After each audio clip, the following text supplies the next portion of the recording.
The storytelling is so layered and nuanced and complex and real. Um, the characters were by no means a stereotype or predictable or a caricature of themselves. It was extremely authentic, and what I liked about it was while the essence of the story is familiar, the execution of it feels new and fresh, and it's from a perspective that we don't often get to see here in the Western world. So it was really great to be able to see the different cultural dynamics within South Africa and this area in particular, getting to see the marriage dynamics that women are being, married off to people. There's more arrangements within the families, whether or not the woman consents to that or not, agrees with it or not. And we see the consequences of that if they do choose to not have that lifestyle or choose to leave their marriage.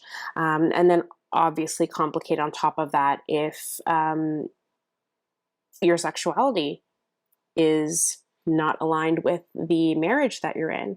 And then again, if you are in love with somebody outside of that marriage, there's just so many layers.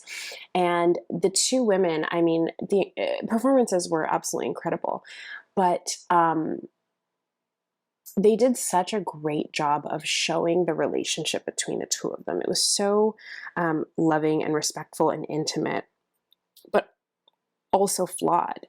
But you find yourself empathizing and rooting for both of them, and feeling their hurt and understanding their fear. Yeah, so it was so fascinating and intriguing and interesting and beautiful to watch all of this kind of play out. All of it just felt very real, very authentic, very well done, and I was just completely immersed in the world from beginning to end. Found this film to be quite beautiful, very dark and inspiring as well. There's a large range of emotions that you see from this film. The backdrop and the concept of sort of like rural village culture and trying to deal with very conservative mentalities about how to be a woman, how to build relationships, how to create love in the context of being having a queer identity and having a lesbian love story. I thought was a really interesting backdrop that you don't normally see in this particular setting, and in an African setting, I believe. And I thought that there was a lot of interesting modern and old school concepts that the narrative really navigated well.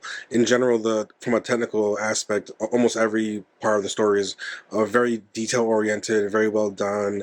The cinematography is quite beautiful in terms of the nature and how it crafts not just the love story between the main two leads, but the family dynamic and sort of the pressures of who you have to be and how you have to exist at that time. And I thought that towards the ending of the film, there was a very dark, dramatic turn that you didn't necessarily expect. That created a very bittersweet ending that is quite ethereal and spiritual.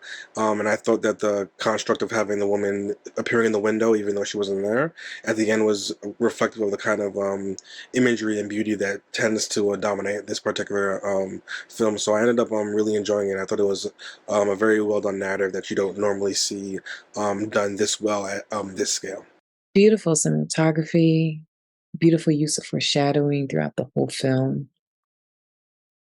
Just beautiful story, great acting, great performances all around. What I thought was very interesting that they did was how there was always this aspect of the male gaze being portrayed, male attention. She always shied away from male attention. It was something that she was always very like not leaning into. I loved how they portrayed every male as sort of predatory in a way. Um, there was always this overtly sexualized energy coming from the men in the movie outside of the father figures. And then there's such a juxtaposition between her father and Tawangi's father, who understood his daughter and accepted her, versus the other father who was very much rigid in his ways and wanting to have his daughter set up before he left the earth. Um, the symbolism in the movie is great. The love conquers all, even death poster falling in the beginning of the first day of school, and I just knew, oh, this is a moment. This means something. Let me put a pin in that. Love conquers all, even death. There is just so much good to say about this. I haven't seen a film, especially a film that isn't in my language, in a while, that just possessed, to just had me that entranced. There was just so much there, so much symbolism. But in the end, love conquers all, even death. And it is a modern day Romeo and Juliet, Juliet and Juliet, or, whatever you want to call it. But it is a beautiful love story. It definitely shows the turmoils of what it's like to uh, be a part of the LGBTQ community while also having to live under a very traditional environment. Uh, because depending on where you're from, some of us are very fortunate. Some of us have the privilege to be born in an area where we are accepted. Uh, Others aren't as fortunate. Some face discrimination. Some face uh, the unfortunate circumstance where being who they are is seen as a sickness or is seen as a perversion or a possession that they need to be cleansed or cured of. I feel like this feature, does a very good job of raising that awareness of how harmful that traditional mindset can be. The family was so concerned about their reputation, their image, um, yet these two individuals were being put through heinous acts, uh, all for this sense of cleansing and purity. It was so complicated, and everything was so difficult in this story with these women we're dealing with, and you just didn't know where it was going to go. There were so many turns. At the end there, it looked like it was going to be, all fine and happy with the women living in the house together, and then tragedy strikes. But it's a very truthful ending. It's very truthful, and it's difficult. We don't want to see tragedy. But when we're left with tragedy in a story like this, it causes us to remember the story, and to remember the meaning of it, and to remember the meaning of the struggle of these characters.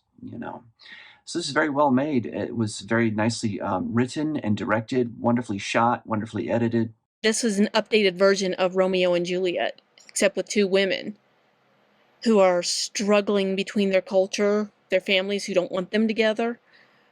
And it's a decision to choose between your culture, your family, or who you are. It's definitely Shakespearean in nature, where it's two women instead of a man and a woman who want to be together, but their families won't let them. So they have to sacrifice and do things that they might not want to do. It was actually really beautiful, which was not really something I was expecting, but it was beautiful and well written, but and tragic. The story was intricate and really well done for what I would call an adaptation. It shows that that the themes of love can transcend time and space. This was a really touching story.